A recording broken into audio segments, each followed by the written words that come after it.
Lamig. So, nandito ako sa Shinok na naman. Favorite place ko tong pag-shopping for Christmas. So, hindi ako naka-video sa loob ng Shinok Mall, pero yung mga na-shopping ko na lang, installment na mga na-shopping here at Shinok. So, ito ang aking mga na-shopping. Maganda itong pang-regalo, lalo na sa mga lalaki. So, hot. Stable siya. Yan. And then, ito belt. Ito yung yan. And then, ito wedding black. And then, brown. Ay, hinihila ng anak ko. So, yan. And then, so, yan.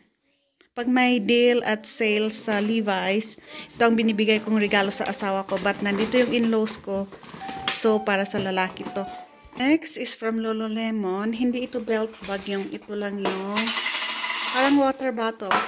So, ito na lang black yung kinuha ko. Mas maganda yung white. Kaso parang, yun, spray pa yung bag. Ito na rin lang yung, paglalagyan ko para tipid. And then, ito sa Dior sa in-law ko na babae. Magandang pang regalo for special person. So, yan.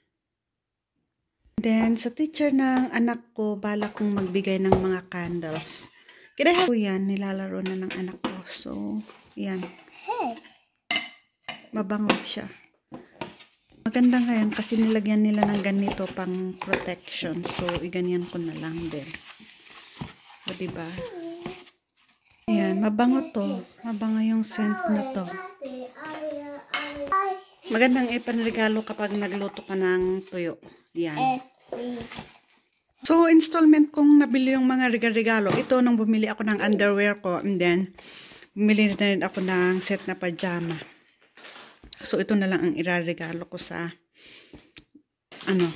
tapos ito. Maganda yung pajama dito kasi very useful. Kung sa akin, very useful sa akin ang pajama kasi naka-stay home lang ako, and then, yun. And then, ito sa Dollarama. Yung mga ito, gustong-gusto ko kasi pag yung buhok mo mahaba at laging natatanggal, maganda to kasi soft bracer lang. Mahal ito sa mga shoppers, ganon. Ito, mura lang sa Dollarama. Ito, perfume sa shoppers. Hindi ko nabubuksan kasi ito yung Chanel. Gustong-gusto ko ito kasi mabango siya and sana magustuhan niya. Narap ko na. Ito na rin lang yung lagayan niya. Edi, yan. Tipid sa packaging. And then ito sa shoppers ko na, hindi, sa Winners ko nabili ito. So, magkapareho sila kasi magka-close sila ng edad. And then, yan.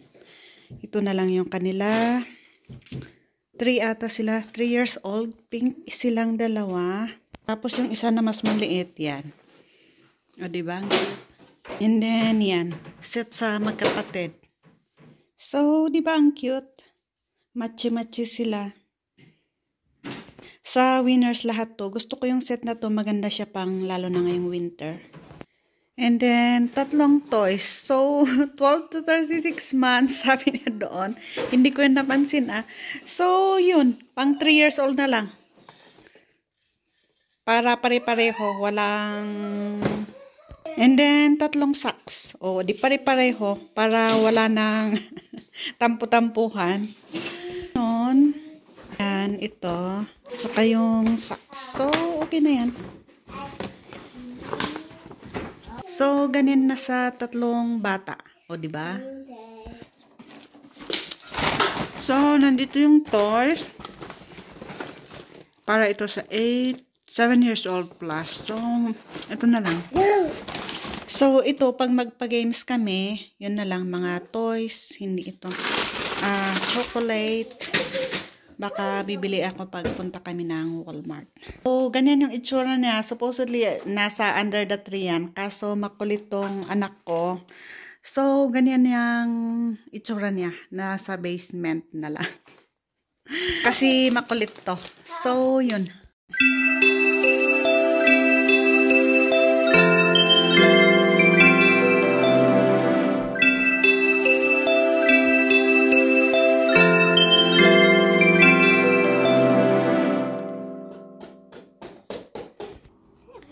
And then our outside decorations.